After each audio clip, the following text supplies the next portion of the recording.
రాత్రి చిన్న పల్లెటూరి వీధులు నిశ్శబ్దంగా ఉన్నాయి. పాత వీధి దీపాల కాంతిలో రోడ్డంతా మెల్లగా మెరుస్తోంది. ఆ నిశ్శబ్దంలో సిరిరాం ఒంటరిగా నడుస్తూ వస్తున్నాడు.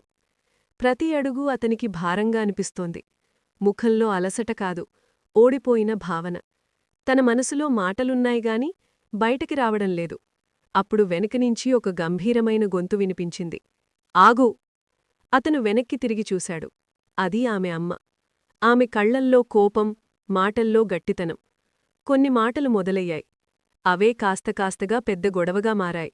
ఆ మాటల మధ్య సిరిరాం ఒక్క మాట కూడా మాట్లాడలేదు. తలవంచి నిశ్శబ్దంగా అక్కడినుంచి వెళ్ళిపోయాడు.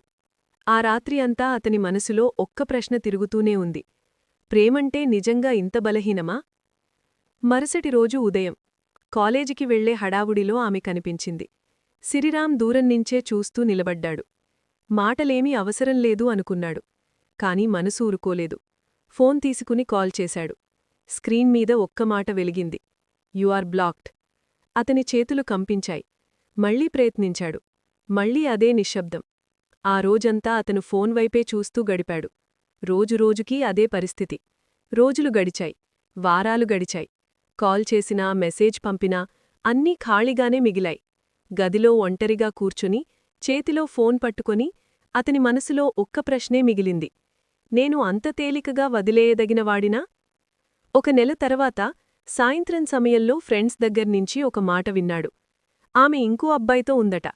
ఆ మాట వినగానే అతనికి చుట్టూ ఉన్న శబ్దాలన్నీ ఆగిపోయినట్టుగా అనిపించింది. గుండెల్లో ఏదో విరిగిన శబ్దం. ఆ రాత్రి అతను బయటికి ఏడవలేదు. గది తలుపు మూసుకొని చీకటిలో ఒంటరిగా కూర్చొని లోపలే మౌనంగా కూలిపోయాడు. అప్పుడు అతనికి ఒక నిజమర్థమైంది. ప్రేమపోయిన బాధకన్నా తన విలువ పోయినట్టుగా అనిపించడమే ఎక్కువ నొప్పి అని. చివరి ఆశగా ఇంకా ఏదో మిగిలి ఉంటుందేమో అన్న భావనతో ఆమె అన్నకి ఫోన్ చేసి కోపంలో కొన్ని మాటలన్నాడు. ఫోన్ పెట్టేసిన వెంటనే గుండె వేగంగా కొట్టుకుంది. కొద్దిసేపటికి ఆమె కాల్ చేసింది. గొంతులో కోపం, మాటల్లో ద్వేషం. నువ్వు నా జీవితాన్ని నాశనం చేశావు అని అరిచింది. ఆ మాటలు అతని మనస్సును లోతుగా గాయపరిచాయి. అప్పుడు అతనికి స్పష్టంగా అర్థమైంది. ఈ ప్రేమ తనని మాత్రమే కాదు, తన కుటుంబాన్ని కూడా దూరం చేస్తోందని. ఆ రోజు అతను గదిలో ఒంటరిగా కూర్చుని ఖాళీ గోడను చూస్తూ చాలాసేపు అలాగే ఉండిపోయాడు. మనసులో ఒక్కమాటే తిరుగుతోంది. ప్రేమంటే ఇంత నొప్పేనా? ఇంకా ఆమె మీద ప్రేమ ఉంది. అది ఒక్కసారిగా పోయేంత చిన్నది కాదు. కాని కన్నీళ్లు రావడంలేదు. గొంతుకూడా రావడంలేదు. చిన్నప్పటి ఫ్రెండ్ ఒకడు చెప్పిన మాటలు గుర్తొచ్చాయి. ఆమె నిజంగా అతనికి చెందదని, ఈ సంబంధం ఎప్పటికైనా ఇక్కడికే వచ్చేదని. ఆ క్షణంలో సిరిరాం పూర్తిగా ఖాళీ అయ్యాడు. బతకడం భారంగా అనిపించింది. రోజులు గడపడం శిక్షలా అనిపించింది. కాని అదే బతకడం అతన్ని లోపలినుంచి ఆలోచింపజేసింది. ఇప్పటివరకూ అతను ప్రేమకోసం బతికాడు. ఎవరో ఉండాలని బతికాడు. కాని తనకోసం ఒక్కరోజు కూడా నిజంగా బతకలేదని అర్థమైంది. ఆ రాత్రే అతనొక నిర్ణయం తీసుకున్నాడు.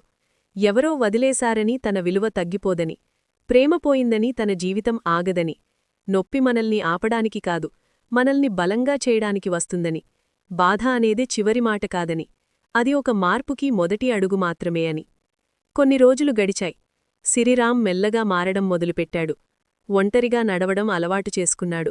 ఆలోచించడం నేర్చుకున్నాడు. తనలో తానే ధైర్యాన్ని వెతుక్కున్నాడు. అతనికిప్పుడు అర్థమైంది. ఆత్మగౌరవమున్న మనిషిని ఎవ్వరూ పూర్తిగా ఓడించలేరని.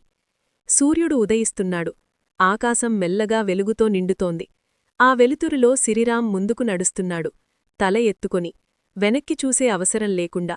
ఎందుకంటే అతనికిప్పుడు స్పష్టంగా తెలుసు, కొన్ని ప్రేమలు మనతో ఉండడానికి రావు, మనల్ని మార్చడానికి మాత్రమే వస్తాయని. చివరికి ఓడిపోయింది ప్రేమ కాదు, నొప్పిని జయించి ముందుకు నడిచిని మనిషే నిజమైన విజేత అని. ఈ కథ విన్న ప్రతి ఒక్కరికీ ఒక మాట. మన జీవితంలో నొప్పి వచ్చినప్పుడు ఇలాంటి కథలు మనకు ధైర్యమిస్తాయి. అలాంటి ధైర్యమిచ్చే నిజమైన కథలు ఇంకా వినాలంటే మన ఛానల్ను సబ్స్క్రైబ్ చేసుకోండి. ఇది ప్రేమ కథ కాదు, ఇది నొప్పినించి బలంగా మారిన మనిషి కథ.